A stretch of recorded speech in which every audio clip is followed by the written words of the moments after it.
Assalamualaikum warahmatullahi wabarakatuh. Kembali lagi bersama saya. Perkenalkan, nama saya Muhammad Iman Fadlan. NIM P0713411935. Dari jurusan D3 Teknologi Laboratorium Medis, Poltekkes Kemenkes Banjarmasin. Kali ini saya membuat video ini untuk memenuhi tugas mata kuliah Parasitologi 2. Saya diberi tugas yaitu membuat video mengenai penjelasan tentang siklus hidup malaria. Mari dengarkan penjelasan saya berikut ini. Pertama-tama saya akan menjelaskan tentang penjelasan umum tentang malaria. Malaria adalah penyakit yang disebabkan oleh parasit Plasmodium sp yang ditularkan melalui nyamuk Anopheles yang telah terinfeksi. Dan Plasmodium terbagi menjadi 4. Yang pertama yaitu Plasmodium falciparum, yang kedua adalah Plasmodium pipax, dan yang ketiga adalah Plasmodium malariae, dan yang keempat adalah Plasmodium ovale. Terdapat 3 gejala klinis dari gejala malaria. Yang pertama adalah anemia, yang kedua adalah splenomegali, dan yang ketiga adalah demam periodik. Pada siklus hidup malaria terjadi 2 fase. Fase yang pertama adalah fase sporogoni, dan yang kedua adalah fase skizogoni. Saya akan menjelaskan apa itu fase sporogoni dan fase skizogoni.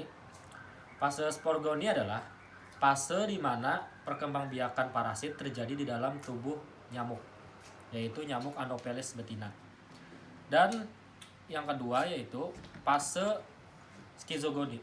Fase skizogoni adalah fase di mana perkembangbiakan parasit terjadi di dalam tubuh manusia. Di sini saya telah menyiapkan gambar siklus hidup malaria dan saya akan jelaskan secara sederhana. Pertama-tama, siklus ini diawali dengan ketika nyamuk menginfeksi manusia melalui kulit dan memasuki aliran darah.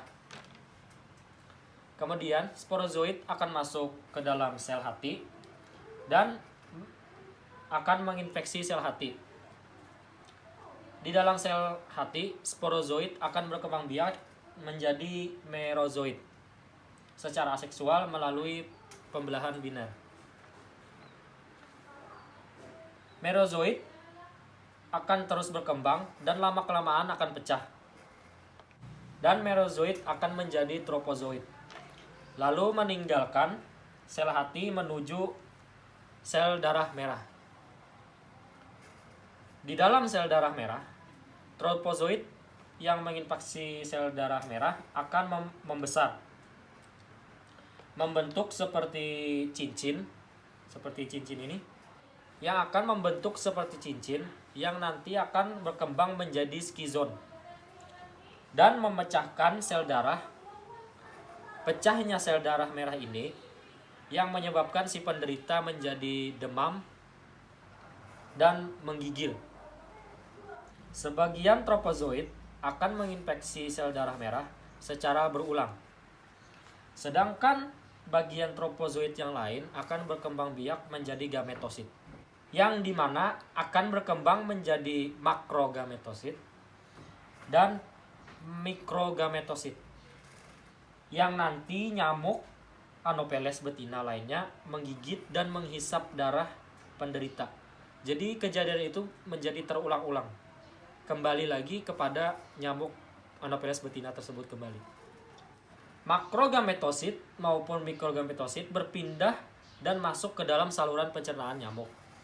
Di saluran pencernaan nyamuk, makrogametosit tumbuh menjadi makrogamet, sedangkan mikrogametosit tumbuh menjadi mikrogamet. Kemudian mereka melakukan reproduksi seksual dan menghasilkan ookinet. Ookinet membentuk ookista. Ookista akan terus membesar